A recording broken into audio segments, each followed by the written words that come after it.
Coucou tout le monde, j'espère que vous allez très bien et bienvenue dans cette nouvelle vidéo.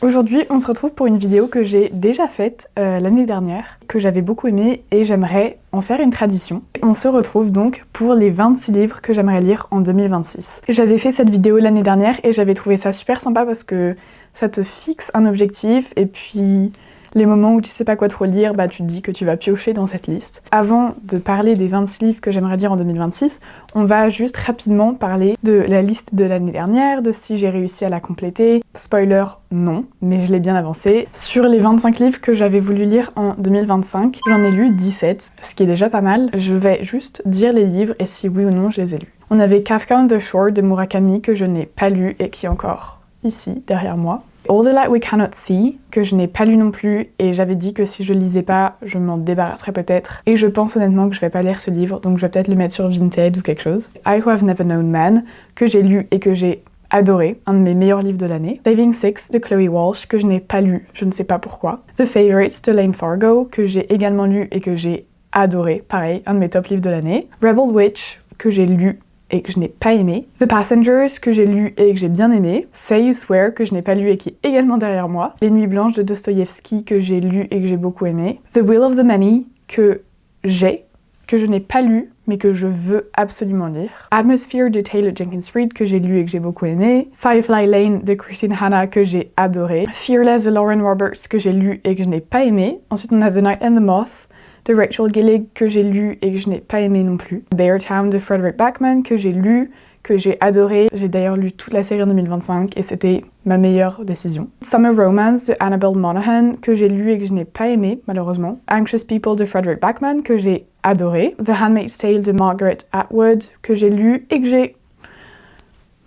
j'ai bien aimé. Le Comte de Monte Cristo, que je n'ai pas lu. Je l'ai commencé et j'ai jamais été dans le mood pour lire un classique. House of Roots and Ruin, que je n'ai pas lu non plus. The Ex-Vows, que j'ai lu et que j'ai bien aimé. Say You'll Remember Me de Abby Jiménez, que j'ai lu et que j'ai pas trop aimé. The Last Letter, que je n'ai pas lu. The Ashes and the Stalker's King, j'ai lu et j'ai aimé. Et ensuite The Lost Hero, que j'ai lu et que j'ai bien aimé. Je suis assez contente parce que je trouve qu'on a quand même réussi à lire pas mal de livres. Et puis ceux que j'avais sélectionnés, il y en a beaucoup qui ont été des très bons choix parce que c'est devenu quelques-uns de mes livres préférés.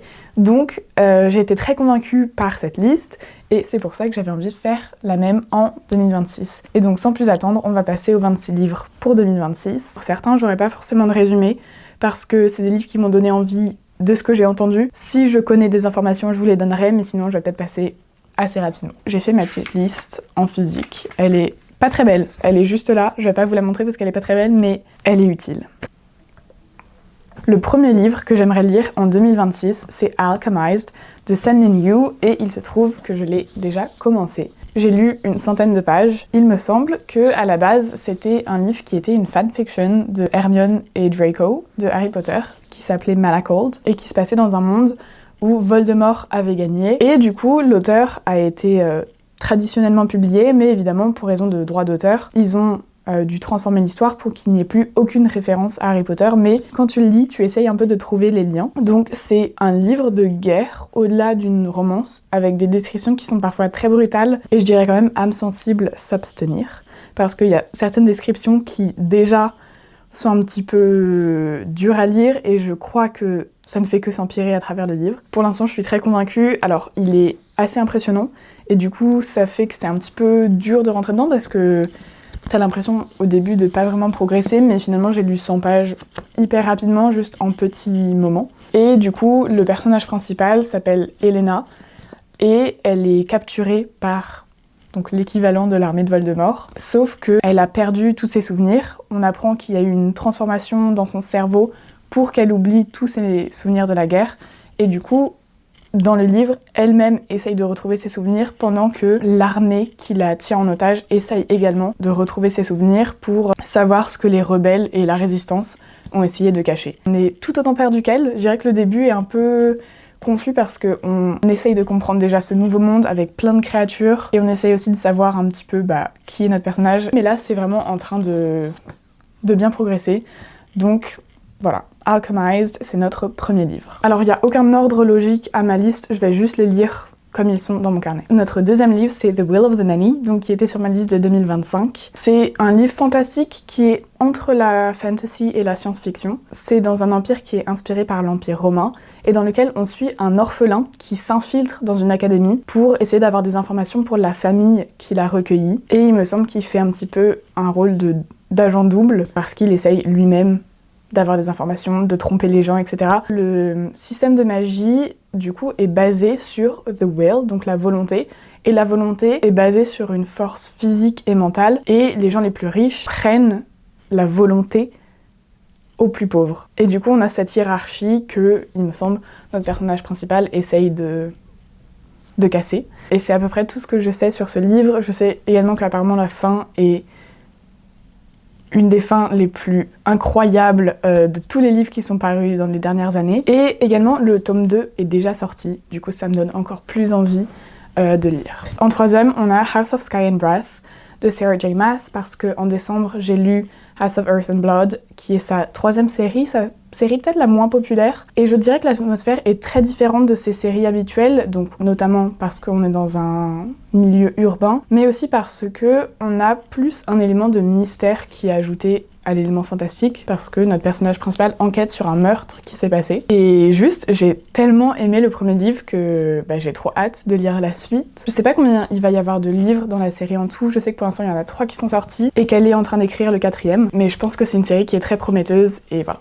Donc c'est pour ça que ce livre a trouvé sa place sur cette liste. Ensuite, on a Piranesi de Susanna Clarke, que j'ai acquis très récemment, je l'ai acheté au début de l'année, et malheureusement je ne sais pas du tout à propos de quoi c'est, je sais juste qu'on est sur une histoire de la mythologie et qu'on suit Piranesi. Et il me semble qu'il y a un élément de mystère de quelqu'un qui s'introduit dans la maison de Piranesi, je sais plus, je sais vraiment pas grand chose sur ce livre, je sais juste qu'il a gagné le prix de la Women's Fiction en 2021, et que j'ai entendu beaucoup de choses positives, et que j'ai eu ma période mythologie quand j'étais au collège, et du coup encore aujourd'hui j'adore la mythologie, j'adore tous les romans qui utilisent la mythologie, et du coup j'ai été très attirée par ce livre. En numéro 5, on a Shield of Sparrows de Daphne Perry. C'est le premier livre fantastique qu'elle écrit. Elle est plutôt connue pour ses romances qui mêlent romance et mystère, et donc Shield of Sparrows c'est un livre fantastique. Également, je ne sais pas grand chose dessus, je pense qu'on a un subplot de romance, mais ce que les gens aiment particulièrement dans ce livre, c'est les monstres qui sont créés, qui apparemment sont terrifiants et qui ont vraiment un rôle très important dans l'histoire. Ensuite, on a Rebecca de Daphné du Maurier. C'est le premier classique de cette liste. On suit une jeune femme qui épouse un veuf, un peu sur un coup de tête, et il lui propose d'aller s'installer chez lui, donc dans son château, sauf qu'elle se rend compte que ce château est hanté par l'ex-femme de son nouveau mari, et elle devient complètement torturée, elle est hantée, et elle essaye juste de s'enfuir de ce mariage parce qu'elle se rend compte qu'elle ne savait pas grand chose sur cet homme ou sur son passé. C'est d'ailleurs le livre qui a inspiré Tolerated de Taylor Swift, et je crois qu'elle adore ce livre, donc je me dois de le lire. Ensuite, on a The Burning Side de Sarah DeMoff. Ne me demandez rien sur ce livre, je ne sais pas. Je ne sais pas à propos de quoi il est. Je sais juste que j'ai adoré The Bright Years, qui était son premier roman, et que maintenant je suis prête à lire tout ce qu'elle écrit. J'ai appris qu'elle sortait un nouveau livre en 2026 et je veux le lire. Voilà. Ensuite, on a The Correspondent de Virginia Evans. Oh, je me sens nulle parce que je peux vous donner aucun résumé, mais c'est une fiction dans laquelle on suit une femme âgée. Tout le livre est écrit en lettres qu'elle a envoyées à des personnes qu'elle connaît, à des êtres chers, et un jour, elle réalise qu'elle doit se confronter à ces personnes. J'aime bien les romans épistolaires, et puis j'aime bien les fictions qui sortent un peu de ce qu'on lit habituellement.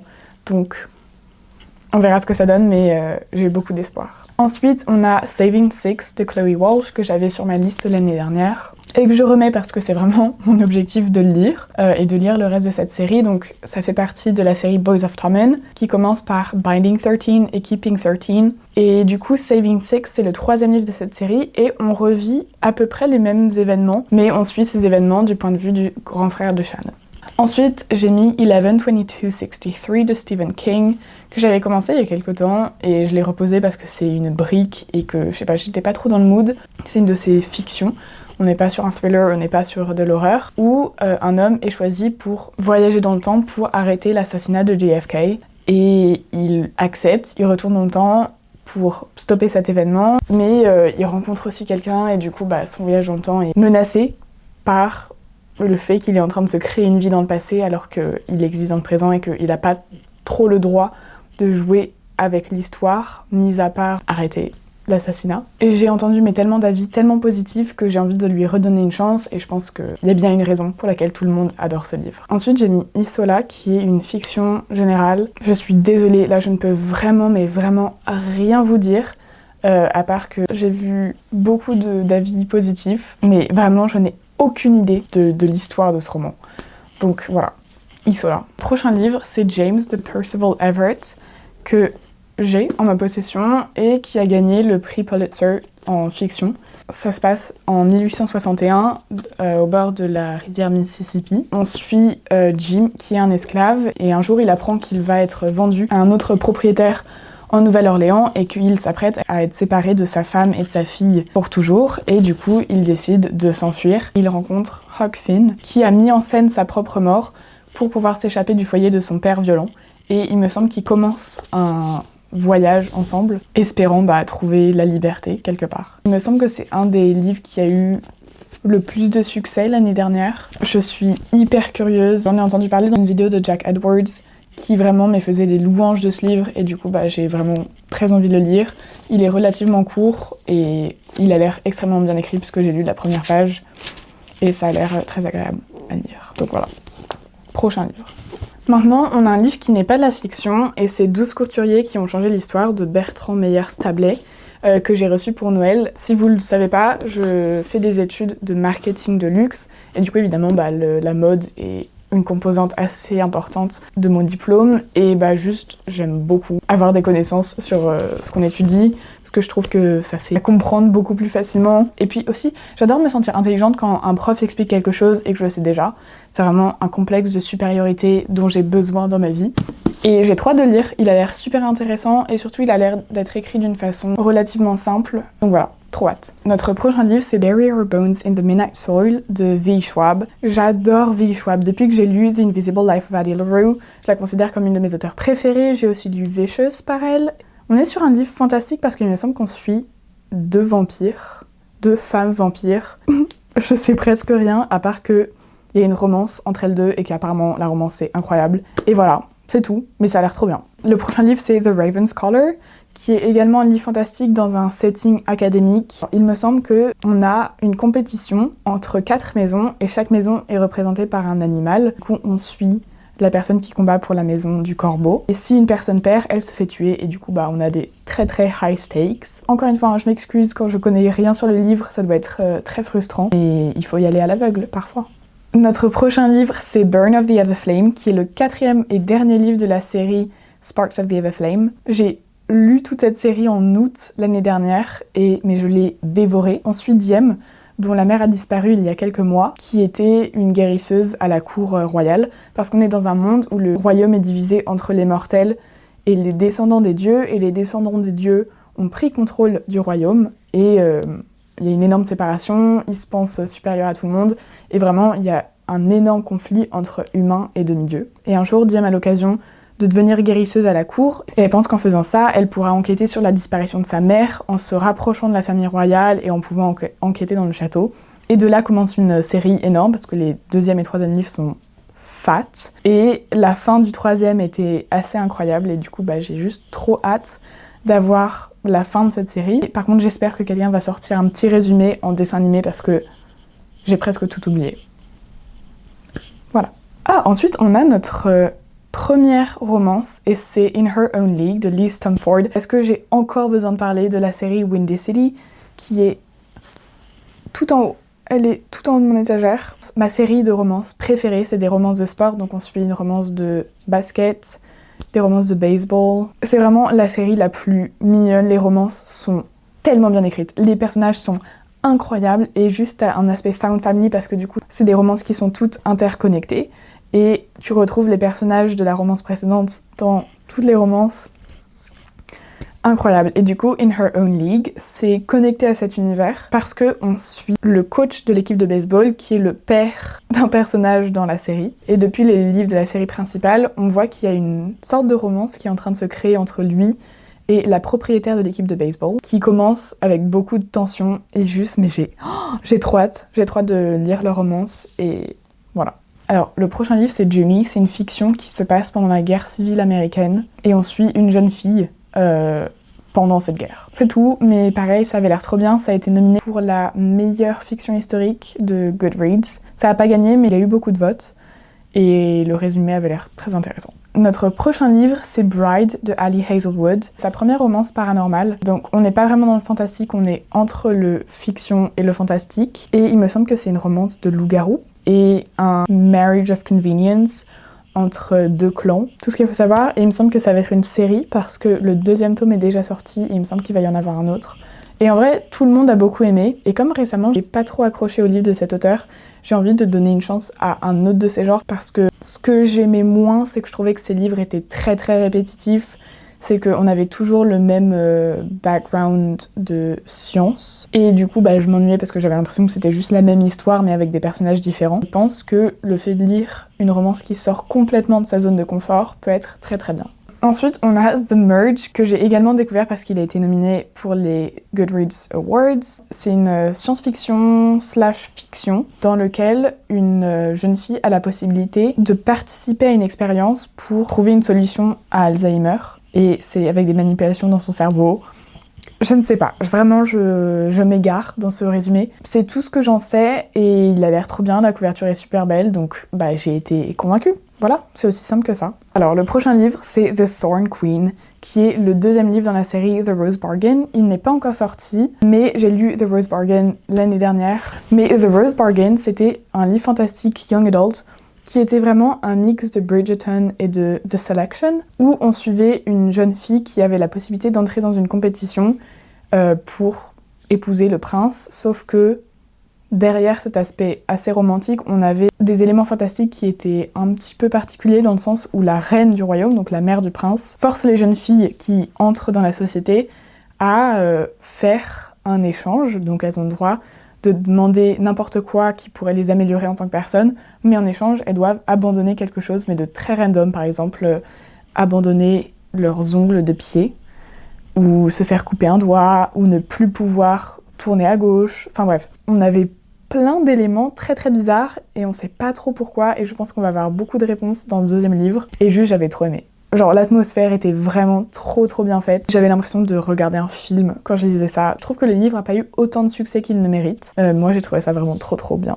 Et j'ai hâte du deuxième livre. Ok, on arrive au dernier livre, aux 5 derniers livres de cette liste. Un autre livre qui n'est pas une fiction. Et c'est Everything is Tuberculosis de John Green. Et c'est juste un livre sur la tuberculose. Et apparemment il est hyper bien écrit et t'as pas vraiment l'impression de lire un livre de non-fiction, mais c'est tellement bien expliqué que c'est hyper intéressant. En fait, j'ai entendu tellement de choses positives sur un livre de non-fiction que je suis super curieuse parce qu'en général, c'est des livres qui n'ont pas forcément autant de succès que ça. Et puis John Green, moi j'étais fan de lui quand il écrivait toutes ses fictions.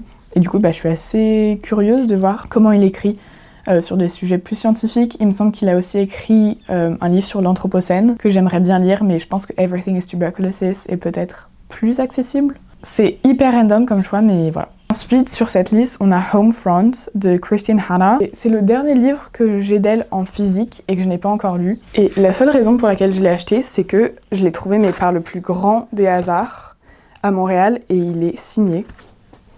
Si vous connaissez mon amour pour Christine Hanna, j'étais un petit peu obligée de le prendre. Il me semble que c'est un de ses livres un peu plus anciens et donc dont on a moins entendu parler, mais je me dis que, étant donné que je l'ai sur mon étagère, autant le lire. Je suis une femme qui est vétéran de guerre et un jour, elle doit repartir au front et du coup son mari se retrouve seul à devoir s'occuper de son foyer, de ses enfants et il est complètement perdu et on a une correspondance entre deux.